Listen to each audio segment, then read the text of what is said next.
எப்படிங்க வருமே? அது எப்படிங்க வரு? அப்படி வந்தா நீ என்ன தர? என்ன வேணாலும் கேளுங்க. உங்க அம்மா குடுக்குறியா? சரிங்க. பாத்துக்க. ஐயோ போங்க, நீங்க உங்களுக்கு ஒரு ஐயோ, இது சிரிப்புக்கு எது வேணாலும் கொடுப்பேன். கோயம்புத்தூர்ல 6 மில்லு இருக்கு, அதுல ஒரு மில்ல எழுதி வச்சிடுறேன். மில்லுக்காரன் செருப்புலயே அடிப்பான். ஆறுங்க அது ஆசிரியர். மெட்ராஸ்ல 3 கப்பல் ஓடுது, அதுல 1.5 கப்பல் உனக்கு எழுதி வச்சிடுறேன். டேய், கப்பல்காரன் உன்னை கடல் பிடிச்சு தள்ளி விட்டுருவான். ஐயோ ஆறுங்க மறுபடியும். அது டேப் இருக்காடு. ஊட்டியில டிஎஸ் நெட் 100 ஏக்கர் இருக்கு. இருக்குடா, உனக்கு இருக்கா? ஐயோ யார மனுஷன் பேசுறானுங்க. ரோட்ல பிச்சைக்காரன் பேசிட்டு போறான். இதெல்லாம் எழுதி வச்சிடுறேன் கண்ணு. ஐயோ உங்க காரப்பல்ல பார்த்ததானே எனக்கு பயமா இருக்குது. அது எப்படிங்க வந்தது? அத நான் சொல்றேங்க அர்ஜென்ட் சித்தி. இவன் ஒரு நாள் அவசரத்துல வர காப்பின்னு நினைச்சு தார் எடுத்து குடிச்சிட்டான். அதான் பல்லு கருப்பா போச்சு. என்னங்க மகனே, வீட்டுக்குள்ள வந்து சொல்லிட்டு வரக்கூடாதே.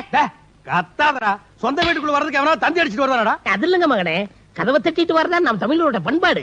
டேய் கிளப்பாடு, பண்பாட்டை பத்தி நீ பேசுறியா? ஓங்கி கன்னத்துல அப்புன உன் கரப்பல்லு காணாம போயிரும்டா. பல்லுல கரை இருக்கலாம், ஆனா மனசுல இருக்க கூடாது. ஐயோ, இவர் பெரிய ஷேக்ஸ்பியர் பிலாசபி எல்லாம் பேசுறாரு. எட்டிட்டு இடுப்பானே மிதிச்சு போடு. என்னடே இதெல்லாம் கரை இல்லையா?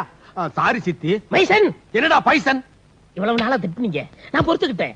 பக்கத்து விட்டு பொண்ணு இருக்கும்போது என்ன திட்டுனீங்களே, அதை என்னால பொறுத்துக்க முடியாது. அதை தாண்டா நானும் சொல்றேன்.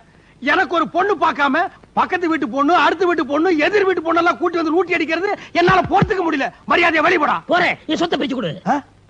என்னது சொத்தா? அப்படின்னா அப்ப ஏமாத்த பாக்குறியா? இப்பவே நாட்டாமே கூப்பிட்டு பஞ்சாயத்து கூட்டுறேன். டேய், ஒரு நிமிஷம் இருடா, வர்றேன். ஏங்கண்ணே, நம்ம இங்க இருக்க வேணாம். ஆமா, ஜெயில போயிருங்க. இதாண்டா நீ சம்பாரிச்ச சொத்து. இந்தாடா உனக்கு பாதி, எனக்கு பாதி. இதுல நான் எப்படி சாப்பிடுறது? அத கீழே வச்சுட்டு கையில வாங்கி சாப்பிடுறா. நான் என்ன பிச்சைக்காரனா? பின்னா நீ லட்சக்காரனா? போடா வெளியா. மைசன், நான் வெளியில போறேன். நான் போனதுக்கு அப்புறம் உங்க அம்மா யாருன்னு தெரியா போயிரும். ஐயோ, இத சொல்லியே என்ன ஏமாத்துறான். ச்சே, போடா உள்ள. வாங்கன்னு போலாம். டேய், இப்படி போடா. நீ எப்படி வந்த? அப்படியே போ. தாயே, நீ இருக்கிறியா இல்லையா? என்ன ஏமாத்துறான் இவன். ஒண்ணே ஒண்ணு.